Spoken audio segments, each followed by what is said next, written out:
Chaqalog'ingizda sariqlik bor yo'qligini bilmayapsizmi? Unda videoni oxirigacha ko'ring. Men sizga sariqlikni uy sharoitida qanday qilib aniqlashni o'rgataman. Bu shkala Kramer shkalasi sariqlikni 5 ta darajaga bo'lib o'rganadigan shkaladir. Sariqlikni aniqlash uchun chaqalog'ingiz terisiga barmoqlarimiz bilan bosib ko'ramiz. Agar barmoqni olganimizdan so'ng sariq iz qoladigan bo'lsa, boshqa zonani tekshiramiz. Xuddi shu usulda.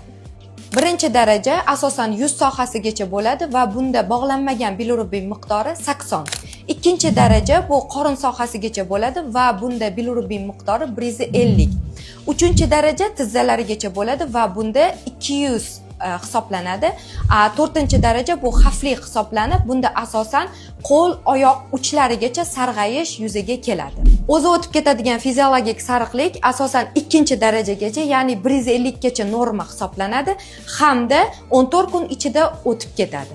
Sariqlikni o'z vaqtida davolamaslik og'ir nevrologik asoratlarga, hattoki falajlik holatiga ham olib kelishi mumkin. Bunday holatlarni oldini olish uchun esa tezroq bolajoningiz bilirubinni qon olmasdan, qiynamasdan tekshirtirishni boshlang. Buning uchun bizga mana bunday apparatlar yordam beradi.